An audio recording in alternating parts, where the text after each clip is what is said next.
জয় গুরু প্রণাম।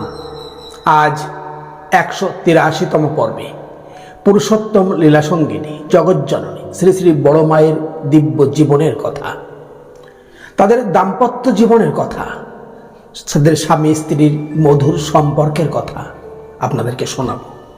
শ্রী শ্রী বড় মা তখন কলকাতায়, শ্রী শ্রী ঠাকুর অসুস্থ হয়ে পড়েছেন, পূজ্যপাদ বরদাও তখন কলকাতায়।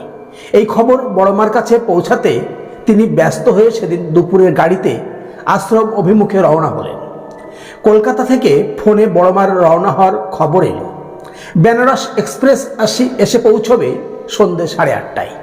সেদিন দিনটা ছিল মেঘলা, মাঝে মাঝে অল্প অল্প বৃষ্টি হচ্ছে। শ্রী শ্রী ঠাকুর বসেছিলেন গোলতাসুতে। লোকজন অনেক কম সেদিন ঠাকুরের কাছে। মাঝে মাঝে প্যারিদা এসে তামাক দিয়ে আবার চলে যাচ্ছেন।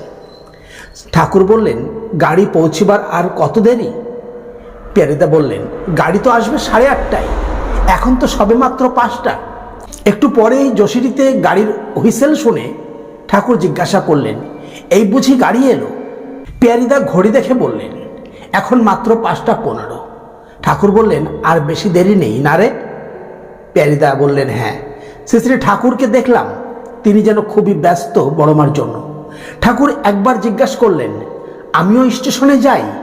কি বলিস পিয়ারিচরণ? প্যারিদা উত্তর দিলেন, গাড়ি তো যশোরে চলে গেছে। ঠাকুর হতাশভাবে বললেন, যা শালা। তবে আর যাওয়া হলো না। কিছুক্ষণ পরে বড় মা এসে পৌঁছলেন।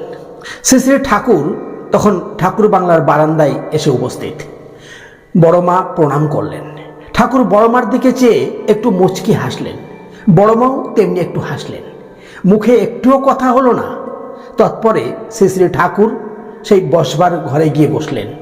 এদিকে ভক্তদের ভিড় জমে গিয়েছে। ভক্তগণ মনে করছিলেন যে দুজনে হয়তো একত্রে বসিয়া কত না আলাপ করবেন। কাছে কেউ থাকতে পারবে না, ভক্তগণের ঠাকুর দর্শন পাওয়াও কঠিন হইবে। তেমন নীরব সম্ভাষণ এবং তৎপরেই আবার সব ভুলিয়া গিয়ে কর্মে ব্যাপৃত হইতে দেখে সকলেই আশ্চর্য। এমনি ছিল তাহাদের নিত্যলীলা, দুজনের দুজনকে পাওয়ার আনন্দ। জয় গুরু। আজ এই পর্যন্তই। সকলেই ভালো থাকুন, সুস্থ থাকুন, আনন্দে থাকুন, আর চ্যানেলটিকে সাবস্ক্রাইব করে সঙ্গে থাকুন।